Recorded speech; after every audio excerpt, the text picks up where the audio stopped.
وكفى وسلام على عباده الذين اصطفى أما بعد فأعوذ بالله من الشيطان الرجيم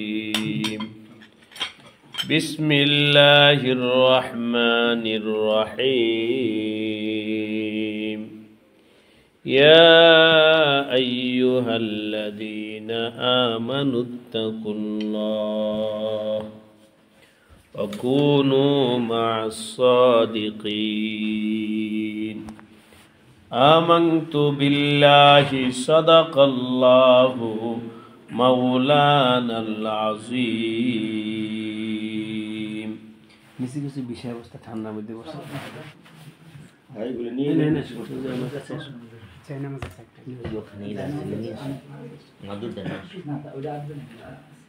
উপস্থিত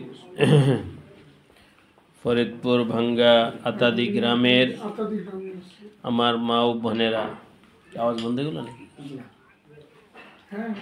আল্লাহ রব্বুল আলমিনের দরবারে অসংখ্য শুকরিয়া যে আল্লাহ রব্বুল আলমিন মেহরবানি করে দয়া করে আমাদেরকে দিনী কিছু আলোচনা শোনার জন্যে এখানে হাজির হওয়ার তৌফিক দান করেছেন। সকলে শুকরিয়া আদায় করে বলি আলহামদুলিল্লাহ। আলহামদুলিল্লাহ। মাগরিবের নামাজের সময় খুব কাছে গেছে। আমি আপনাদের সামনে দুই একটা কথা বলব। আল্লাহ তাআলা বলেছেন, হে ঈমানদার পুরুষ মহিলা, ইত্তাকুল্লাহ, তোমরা আল্লাহকে ভয় করো। আল্লাহকে ভয় করতে হলে দুইটা কাজ করতে হবে। এক হলো আল্লাহ তাআলা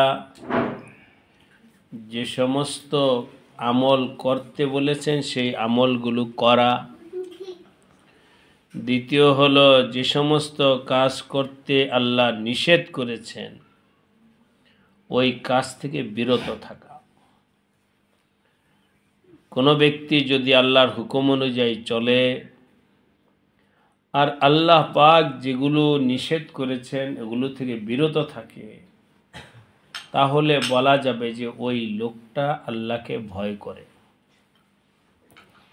আর কেউ যদি মুখে বলে আমি আল্লাহকে ভয় করি, কিন্তু সে আল্লাহ যে সমস্ত আমল করতে বলেছেন সেগুলো করে না, নামাজ পড়ে না, রোজা রাখে না, পর্দা করে না, আর যে সমস্ত কাজ থেকে আল্লাহ বিরত থাকতে বলছেন ওইসব থেকে বিরত থাকে না, কিন্তু মুখে বলে যে হ্যাঁ আমি আল্লাহকে ভয় করি, এরকম হাজারো বললেও ওই ব্যক্তি মুত্তাকিনদের কাতারে শামিল হতে পারবে না।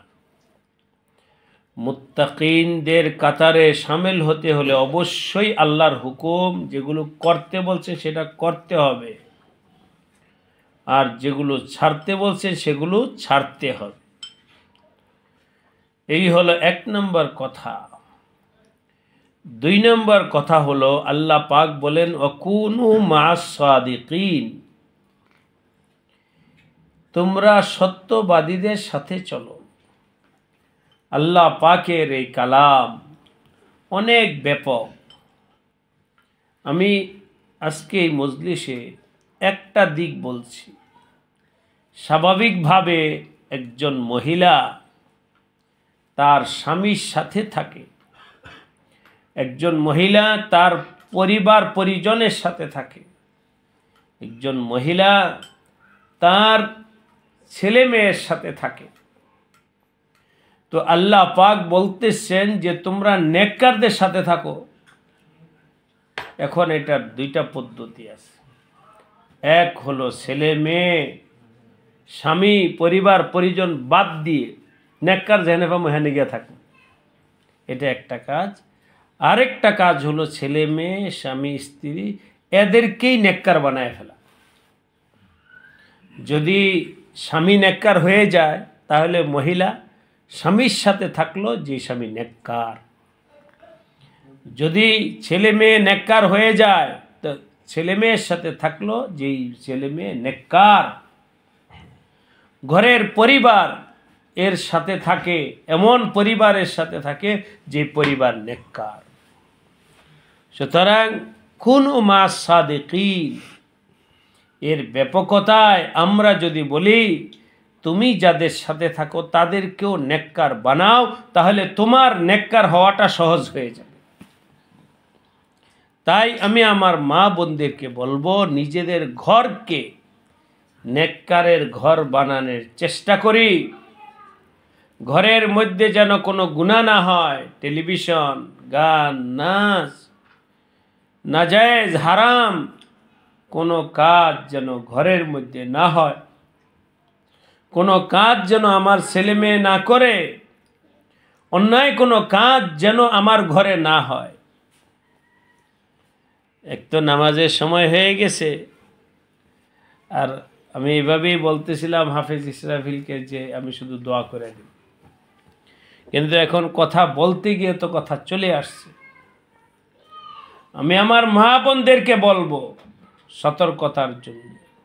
মা হলো বাচ্চাদের জন্য সর্বপ্রথম মাদ্রাসা। মা হলো পরিবারের সর্বপ্রথম উস্তাদ। মা সব কিছু শিখাবে, অন্য কেউ সব শিখাইতে পারে না। কথাটা ঠিক নেই? কথার কথা।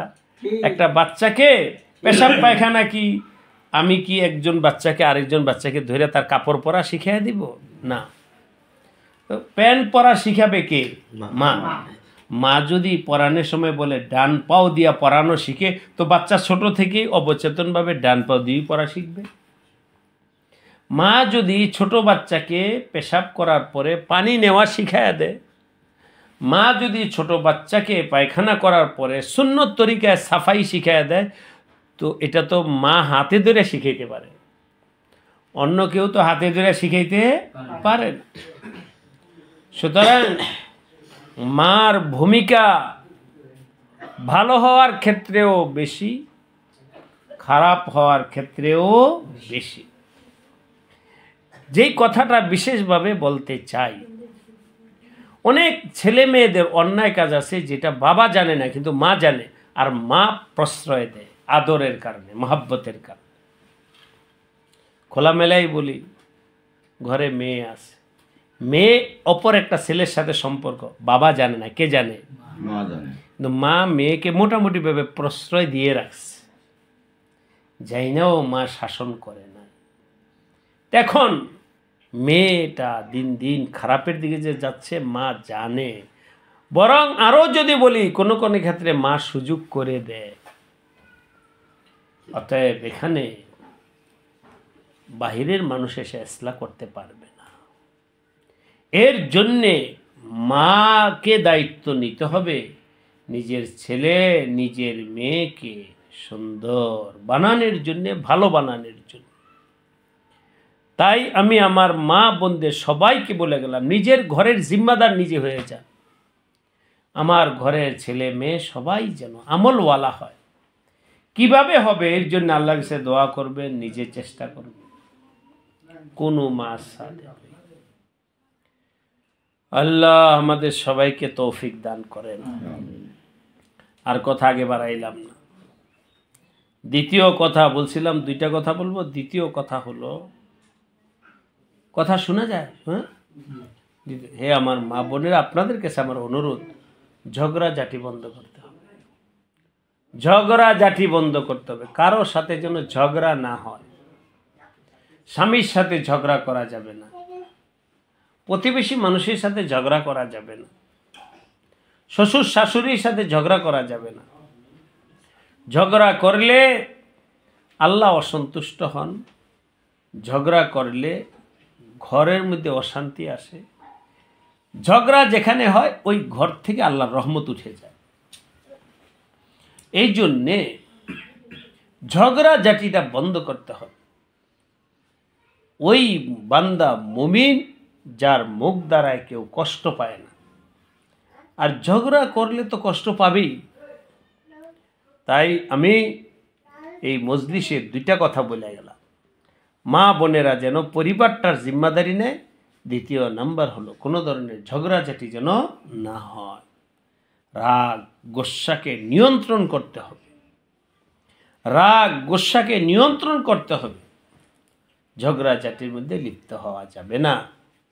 আল্লাহ পাক আমাদের প্রত্যেকটা মা বোনকে মাইনা চলার তৌফিক দান করেন। ঈদ বাইজি পাগড়ি দাও, আমার পাগড়ি পাগড়ি পারছিল।